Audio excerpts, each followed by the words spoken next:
तीसरी सीटी। क्या आपको लगता है कि इस वक्त आप जिस कमरे में बैठे हैं वहां आप अकेले हैं? गलत। आपकी परछाई के पीछे एक दुनिया है जो सिर्फ तभी जागती है जब आप सो जाते हैं। स्वागत है घोस्ट ई हिमालय, जहां हम वो दरवाजे खोलते हैं जिन्हें बंद रहना ही बेहतर था। हेडफोन लगा लीजिए और अपने आसपास की लाइट बंद कर दीजिए, क्योंकि आज की कहानी सुनने के बाद आपको अपनी ही परछाई से डर लगने लगेगा। लोगों का कहना था कि उस पुराने वीरान रेलवे ट्रैक पर रात के 3 बजे जाना सीधे सीधे मौत को दावत देना है। वो ट्रैक सालों से बंद पड़ा था, पटरियों पर जंग लग चुकी थी। लेकिन रवि को लगा ये सिर्फ गांव वालों की बनाई एक झूठी कहानी है, जब तक कि उसने पहली सीटी नहीं सुनी। रवि कैमरा ऑन करके उस वीरान ट्रैक पर पहुंचता है। चारों तरफ इतना घना कोहरा था कि टॉर्च की रोशनी भी कुछ काम नहीं आ रही थी। शुरू में सब शांत था, लेकिन ठीक घड़ी में रात के 3 बजे उसके घोस्ट मीटर की लाइट पागलों की तरह जलने बुझने लगी। और तभी कोहरे के उस पार से एक आवाज आई, छुक छुक छुक। और फिर एक तेज फटी हुई ट्रेन की सीटी बजी। रवि थोड़ा चौंका, लेकिन फिर हंस पड़ा। उसने कैमरे में देखकर कहा, शायद हवा का झोंका था। दोस्तों, यहां कोई ट्रेन नहीं आ सकती। लेकिन तभी उसे महसूस हुआ कि उसके ठीक पीछे बिल्कुल सटा हुआ कोई खड़ा है। उसकी गर्दन पर किसी की ठंडी सांसें महसूस हुई।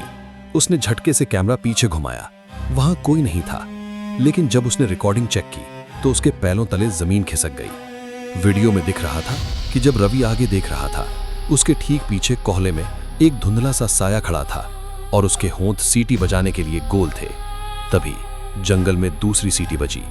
इस बार आवाज दूर से नहीं, रवि के बिल्कुल कान के पास से आई थी, इतनी तेज कि उसका सिर चकरा गया। रवि समझ गया ये कोई मजाक नहीं है। वो जान बचाने के लिए अपनी कार की तरफ भागा।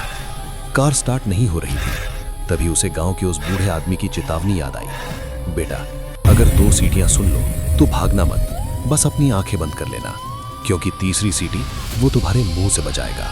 रवि ने डर के मारे अपनी आंखें कसकर बंद कर ली। सन्नाटा छा गया। 1 मिनट बीता, 2 मिनट बीते। रवि को लगा शायद खतरा टल गया है। अपनी तसल्ली के लिए उसने धीरे से अपनी सिर्फ एक आंख खोली और सामने लगे कार के शीशे में देखा।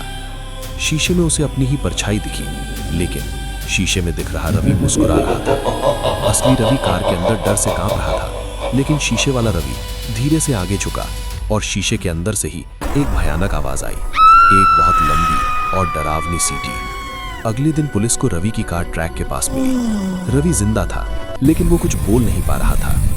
डॉक्टरों ने बताया कि रवि के गले की नसें अंदर से फट चुकी हैं, जैसे उसने इतनी जोर से सीटी बजाने की कोशिश की हो कि उसकी आवाज हमेशा के लिए चली गई हो। कहा जाता है कि अब उस ट्रैक पर ट्रेन की नहीं, रवि की सीटी सुनाई देती है। अगर आज रात डरना चाहते हो तो घोस्ट ई हिमालय को सब्सक्राइब कर लो। अगली कहानी इससे भी खौफनाक होगी।